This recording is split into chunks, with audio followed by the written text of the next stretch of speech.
Sevgili arkadaşlar, herkese merhabalar. Arkadaşlar bu videoda biraz daha Tatar mutfağının ve Kazan lezzetlerinin izini sürmeye çalışacağım.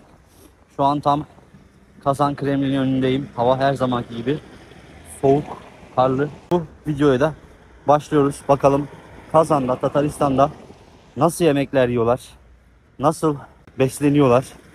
Birazcık da bunları inceleyeceğim ve tabii aynı zamanda size şehri de yine göstermeye çalışacağım.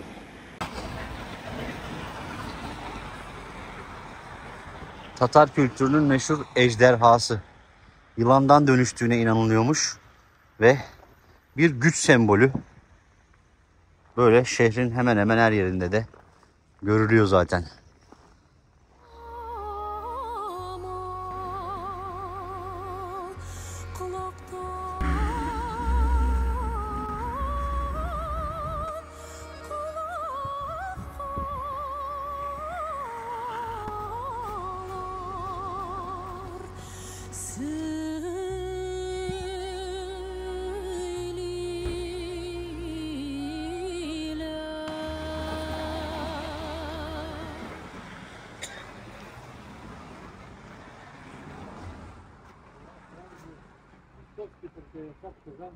Yolda böyle bir eski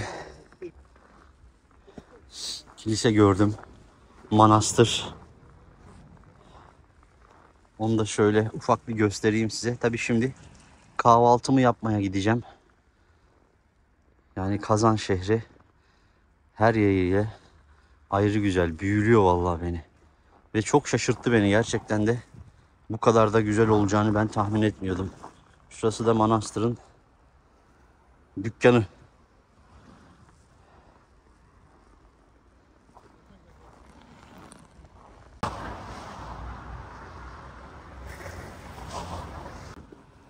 Kahvaltımı yapmaya gidiyorum. Yolda size biraz Tatar mutfağından bahsedeyim.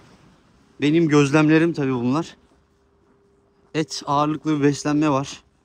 Kaz ve ördek de tüketiyorlar. Ve tabii hamur işleri de yine çok. Ama birkaç sulu yemek ve şey de denedim daha öncesinde. Böyle yani sulu yemek türü besinleri de var. Onları da denedim. Şimdi önce bir tabii kahvaltı yapacağım ve meşhur ünlü üçpoçmak gibi, eleş gibi birkaç yemekleri deneyeceğim ilk başta. Sonrasında ise yine hem şehri gezeceğiz hem de diğer yemeklerine bakmaya çalışacağız. Sevgili arkadaşlar, Kazan mimari olarak da çok güzel bir şehir ve özel bir şehir. Şu an camiler ve kiliseler şehirde neredeyse eşit oranda diyebilirim size. Yani ben böyle gördüm. Nüfus da hemen hemen eşit oranda Kazan şehri için. Tüm Tataristan için ise %54 oranında Tatarlar yaşıyor ve %43 yanılmıyorsam Ruslar yaşıyor.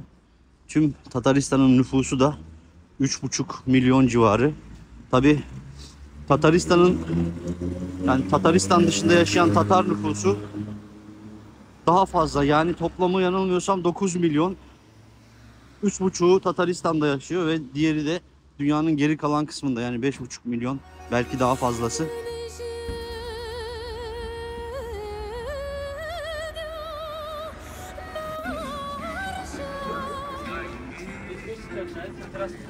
Tabii örnek şöyle bir menü göstereyim size. Mesela pilmeni veya buraya özgü, bizde mantı diyebileceğimiz buradaki pilmeni diyorlar. Şöyle birçok çeşidi var.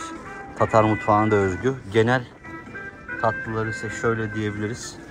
Yani böyle çok hoş mekanlarda tadılabiliyor. Şimdi ben tabii önce daha fazlasıyla denemek istiyorum. Üçpoçmak. Ardından eleş. Bakalım, bunlarla başlayalım.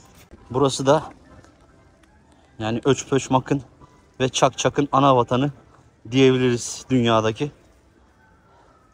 Arkadaşlar, bura Bauman Caddesi. Ulica Bauman'a.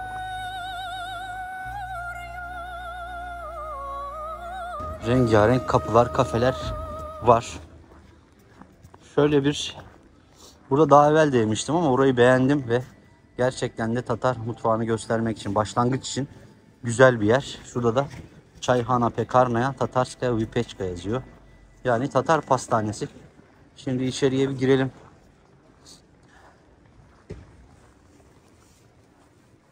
Ve hediyelik eşyalar da satıyor tabii burası. Aynı zamanda. Здравствуйте. Еще раз. Şöyle burada her türlü tatlı var. Baklavaya kadar. Tabii bunlar Tatar usulü. Tataristan'da yapılıyorlar. Burada da bir şu hanım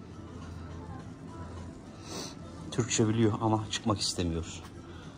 Evet, bu meşhur çakçak tatlısı. Bunu da yine deneyeceğim. Şöyle bir paketi 120 ruble. Evet, 120 ruble. Bu popcorn hali. Bu da 250 rubleymiş.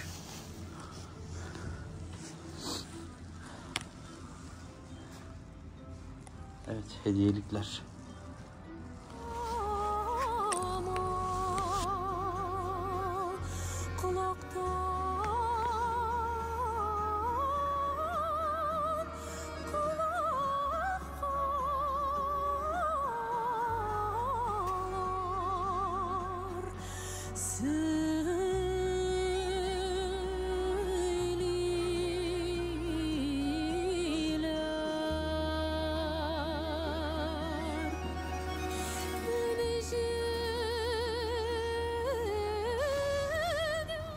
Burada öçpöçmak, eleş, gubadit, как называется это?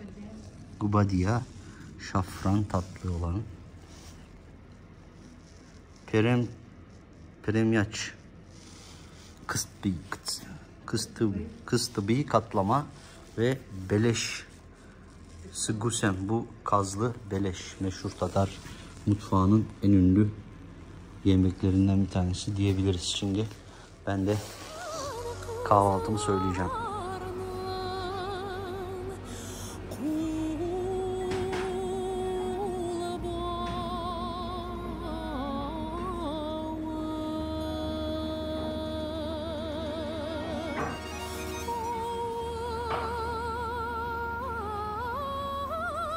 Evet, ilk yemeklerimiz geldi. Bu öçpöçmak. Çok kez gördünüz tabi. Bunu benim videolarımda. Bu üç kenarından dolayı üç peçmak, yani üç pişmiş gibi geliyor bana sanki Türkçe çevirdiğimde. Bu da eleş. Bu tavuklu. Bu dana etli. Çay da şöyle hazır çay ama güzel bir fincan. Şimdi bu güzel ortamda tabii ben bunları yiyeyim. Fikirlerimi de sizlerle paylaşacağım. Öçpöçmak'ı biliyorsunuz zaten. Şöyle hemen ucundan açayım. İçi bunun patatesli ve etli yapıyorlar. Gayet lezzetli bir yemek ve kahvaltı için de çok güzel başlangıç. Bunu da göstereyim hemen. Bu da yine şöyle patatesli ve etli ve hemen sıcacık da bu arada. Güzel bir yer yani burası. Sevdim burayı.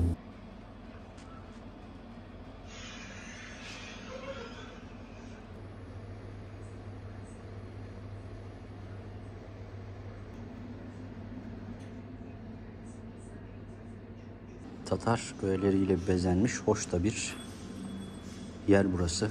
Birçok görüyorsunuz eşya var. Спасибо, до свидания. Спасибо вам тоже.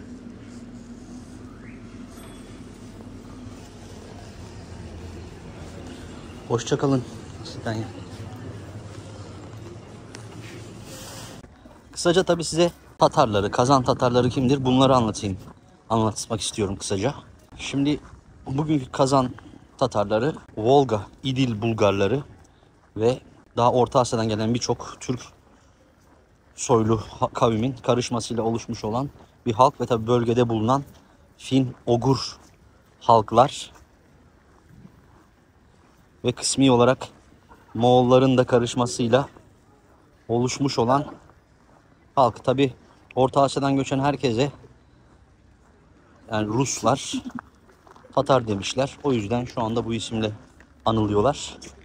Volga Bulgarları ise arkadaşlar Büyük Bulgar Devleti'nin torunları diyebiliriz.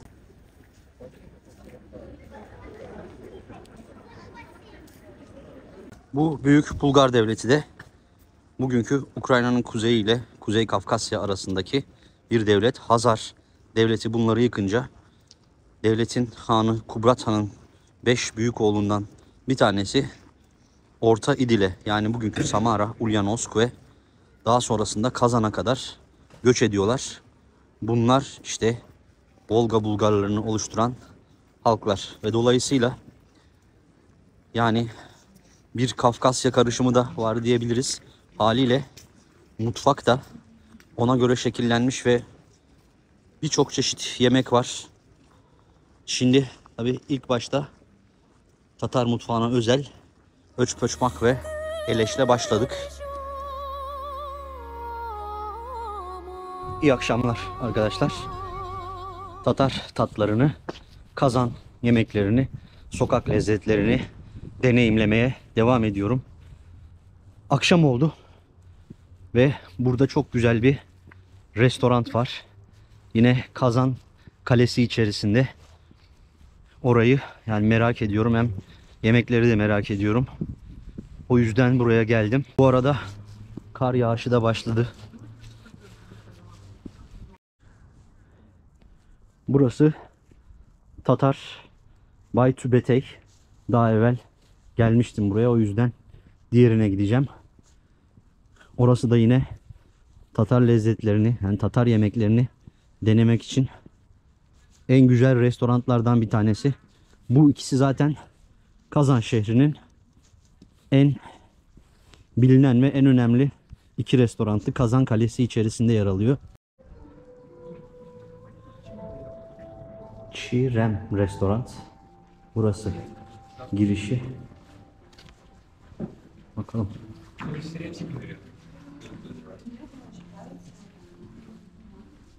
12 ile gündüz 12 ile 11 arası çalışıyormuş.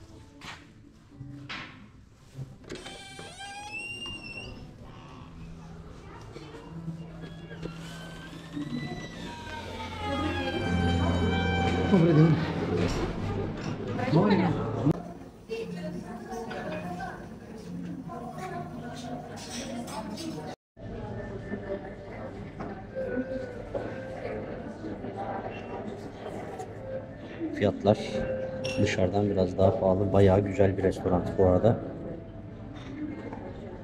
Ben yemeğimi söyleyeyim şimdi.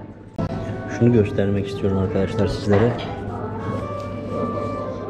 Tatar milli kabımlıkları, salkın kabımlıkları,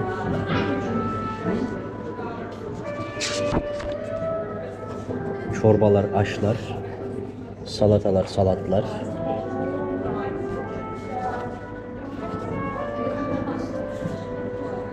Ovoşi, yeşiller yani sebzeler.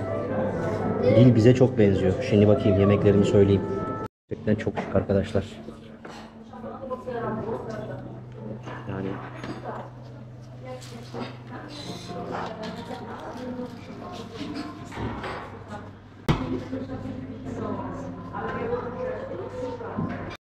Спасибо большое. Burada kaymak ve yeşillik getiriyorlar. Bizdeki mantı. Bu Tatar pilimenisi diye geçiyor. Bu aynı çorba gibi suyun içinde geldi ve şimdi bunu deneyeceğim. Böyle mantı. Bakalım.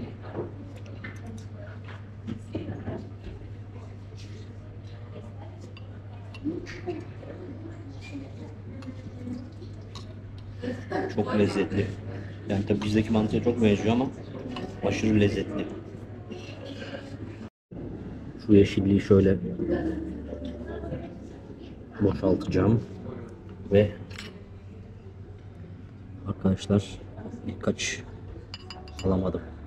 Bir mantı alarak şu şekilde bir yiyeceğim arkadaşlar.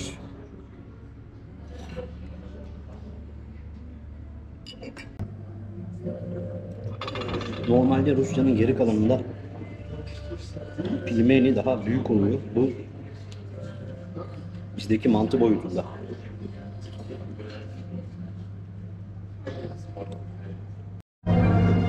Bu yemekte kızdırma. Üstünde et, altında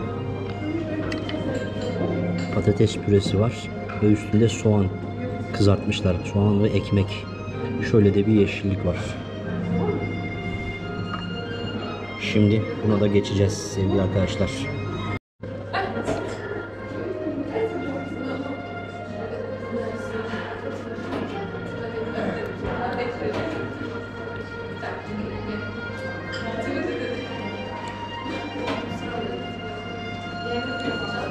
Efsane lezzetli bir yemek. Acı. Benim sevdiğim stil. Tabi burada çok at etiyle de yemek var ama Tatar mutfağında bu inek eti.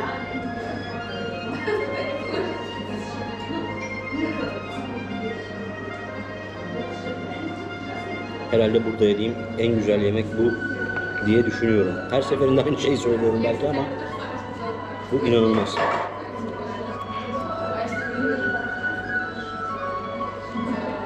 Arkadaşlar Tatar mutfağına özgü kalkışta bu. Pişmaniye diyebiliriz ama bence bir İzmitli olarak, yani İzmit'te doğmuş birisi olarak bunu saray helvasına daha fazla benzettim. Şöyle de servis ediliyor. Evet, şimdi bunu da yiyeceğim ve artık bu restoranı da bitireceğiz. Burada deneyecek olduğum yemekleri denemiş oldum.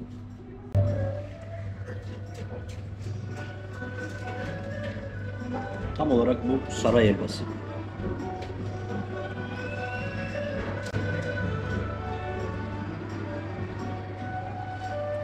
Göstereyim arkadaşlar.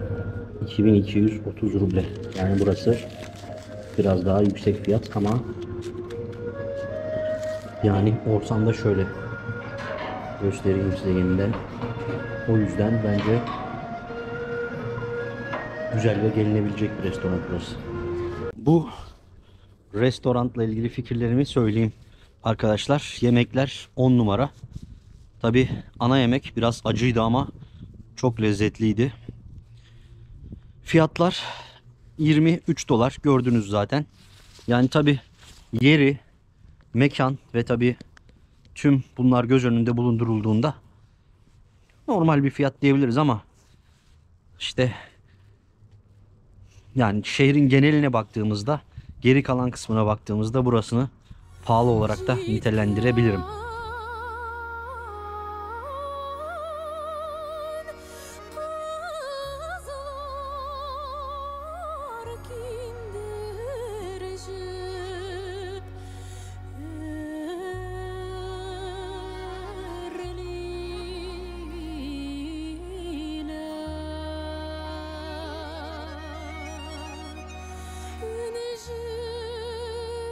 Yeniden merhabalar arkadaşlar. Bugün Tatar mutfağından kıstıbı deneyeceğiz. Şimdi kıstıbı yemeye gidiyoruz. Bakalım güzel bir yer bulursak. Böyle bir yere geldim arkadaşlar. Burası özellikle kıstıbı yazıyor. Şurada kıstıbı yazıyor. Yukarıda. Şimdi içeri gireceğim, bakacağım. Burada ne tarz kıstıbılar yapıyorlar. At etlisi de var ama ben at yemem herhalde diye düşünüyorum. Şöyle bakın.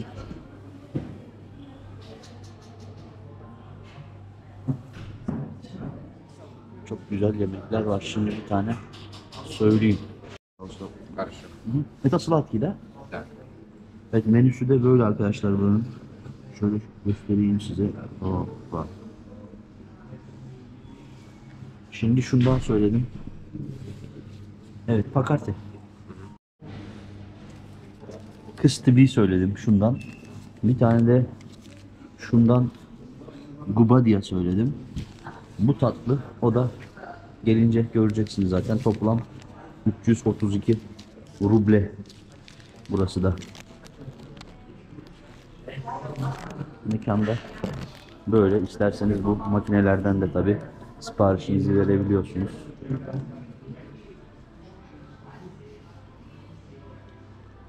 Siparişlerim geldi arkadaşlar. Bu patatesli bir kıstibi, yani bu lavaş ekmeğinin, özel ekmeğin içine bu şekilde yapıyorlar. Şimdi bunu deneyeceğim. Çay, burası bir fast food zinciri, o yüzden çaylar böyle geliyor. Tatar çayı. Bu da tadı bayağı güzel. Bu da gubidya. Tatlı. Bunu da şimdi deneyeceğim.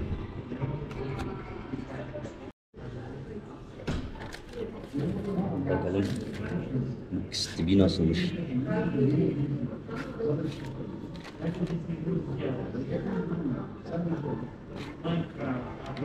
İçinde patates püresi var bu arada.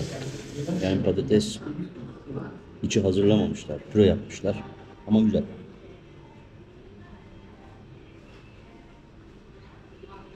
Bu yemeğin, kıstibinin daha birçok çeşidi de var arkadaşlar. Yani içine her şey koyulup yapılabiliyor. Peynirlisi, etlisi. Gözleme gibi yani. Bunun üstünde de tvarok, yani ekşimek peyniri var galiba, onun tatlı hali. İçine bakayım bir.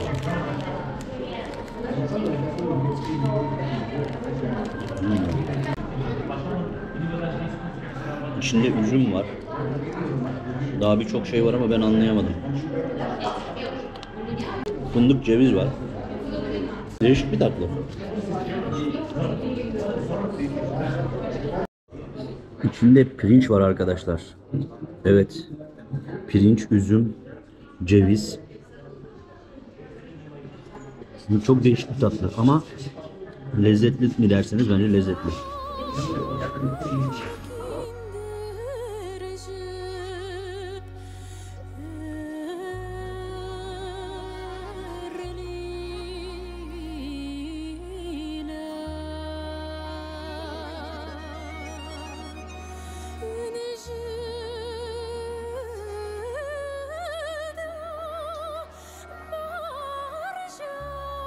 Авиадный, пожалуйста.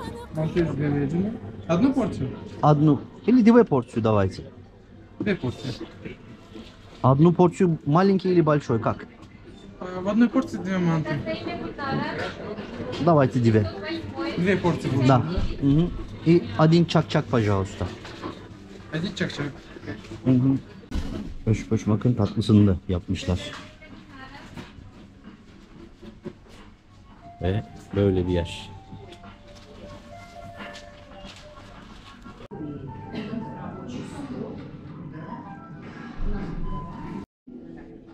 Sevgili arkadaşlar, mantının içinde de böyle parça etler var. Evet, etli bir hamur işi. Gayet leziz duruyor. Şimdi ben bunları yiyeyim. Arkadaşlar bir de yine her zaman gibi Tatar çayı ve çak aldım bir tane yemek sonrası için tatlı olarak. Bunu size hep gösterdim ama hiç tatmadım. O yüzden bir tatmak istiyorum. Ve toplam hesapta 628 ruble, yani 6,3 dolar diyebiliriz.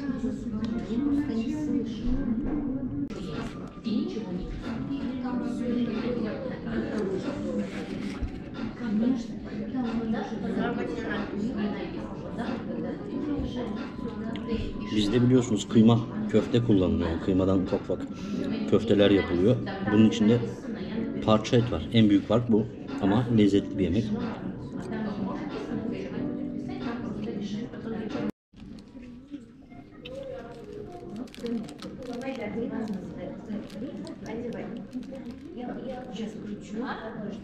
Bu hamur işi balla kaplıyorlar ve bu şekle getiriyorlar. Gerçekten de lezzetli bir tatlı yani. Böyle çayın yanında çok güzel gidiyor. Tabii Bauman Caddesi bence Çakçak'ın da ana vatanı. Sevgili arkadaşlar, bu videoyu da artık burada kapatmak istiyorum. Tabii izlediğiniz için hepinize çok teşekkür ediyorum. Ve bir sonraki videoda tekrar görüşünceye dek kendinize iyi bakın. Hoşça kalın, mutlu kalın. Lütfen beğenmeyi, yorum yapmayı ve abone olmayı unutmayın. Sevgiler, saygılar.